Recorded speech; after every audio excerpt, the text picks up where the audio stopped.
right, we're going to move on from that, which has really got you people going, that issue, really got your people going.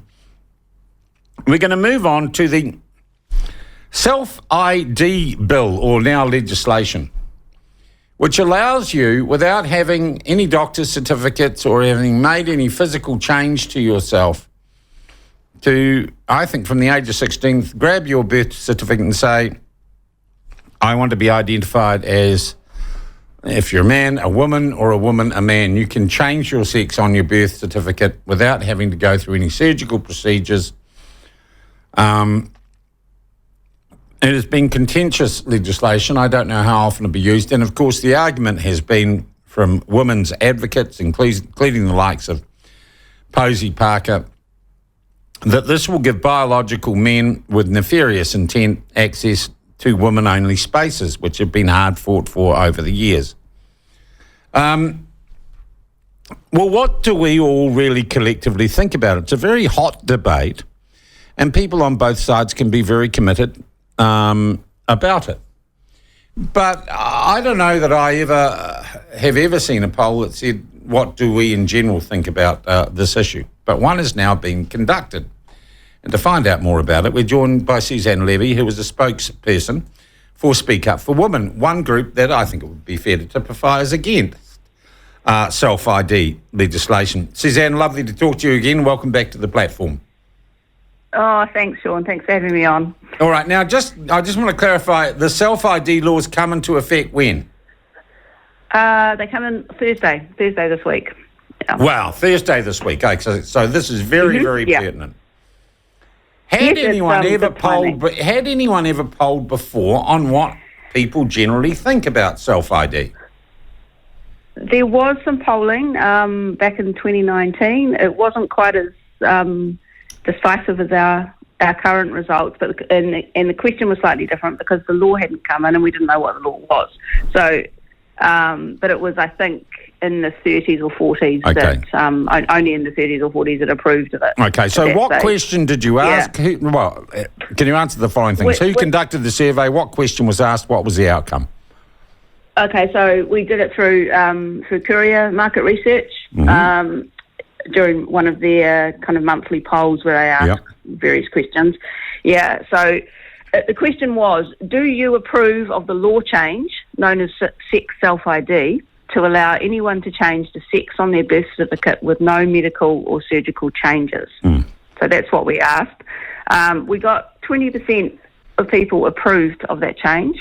24% were unsure and 56% disapproved. The interesting thing was the party results as well, because obviously they give you information on, the demographics of the respondents. And so parties like National Party, only 10% approval. ACT were 13% approval. Pretty strong. But even the proponents of the bill, like Greens and Labour, were still obviously not with an overall result. Well, what were their figures? So Labour was 30% approval and Greens was 41% approval. So not even majority approval for this legislation which passed in the major parties? Nowhere near. Nowhere near it. No, nowhere near, Wow. Majority approval at all.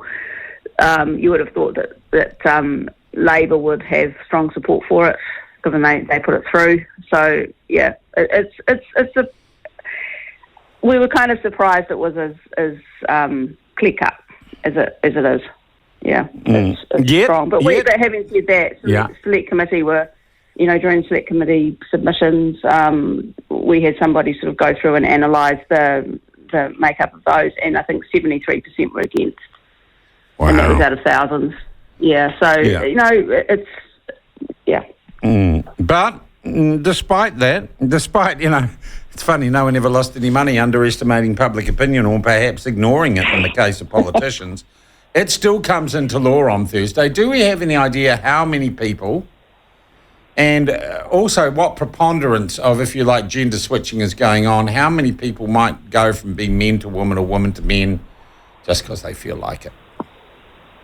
Well, we obviously have no idea, but the interesting thing is that all it's really happening, because throughout all of this and the process of this legislation coming into effect, it's a big piece of legislation, and obviously the self-ID part is part of it. The birth certificate changes, but there's a clause that's coming in with it that makes it really clear that regardless of what's on your birth certificate, the laws around single-sex spaces are still able to be used. So you can ignore the birth certificate. So from our point of view, this is a silly piece of legislation, but it has a silver lining in that it does include a clause, and the Department of Internal Affairs have broadcast it really well on their website, saying that you can still provide single-sex spaces. The birth certificate change. Yeah, but single-sex spaces for women with penises? No, based on sex. So basically, the clause that we're interested in, that we campaign for and that we got, basically says that somebody can use evidence other than the birth certificate to decide somebody's sex for the purposes of access to a single-sex space. Susanna, what age can you change your gender? On your birth certificate, I think you can apply from 16 under certain circumstances, but there are also provision for younger people, I believe. I'd have to look at the actual detail. It's kind of, they talk about having a third party involved who can provide evidence that a child could have their birth certificate changed. Well, isn't this a great thing to happen, Suzanne, during, Pride Week in schools? Yes, I'm sure they'll be all over it. One of the other things you can do as a parent when you register your child is you can put down whatever you want for the parent section. So you could have a child that's got two fathers, both of whom are women. And, so you're creating kind of a legal fiction. You're creating this document that doesn't do what a birth certificate is supposed to do. And it really has quite a simple function. Has any party promised, as part of in the run-up to the election, to reverse this legislation? No, they haven't. ACT seemed quite interested in it. National, no. I mean, no, we haven't had any traction from anybody in particular, though. ACT would be the only one that has talked about it with us. Yeah. Suzanne, I thank you very much indeed for your time, and if people want to have a look at this poll result. For sure, and just to remind people that they can single-sex spaces are still allowed if they want them. They can still ask for them, and if you see a guy dressed as a woman in a woman's changing rooms or something, you can say get out.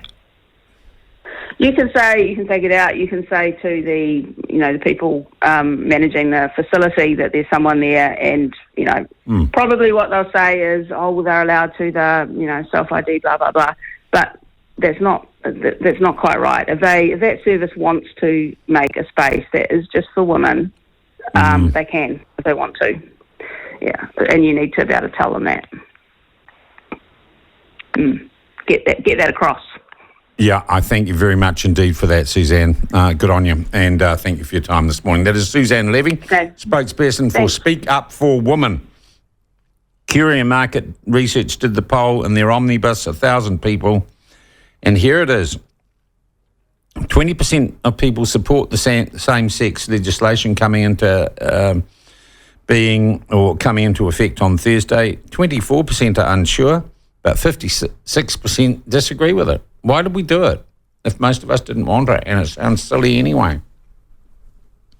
Really, really weird. Let's have a quick break.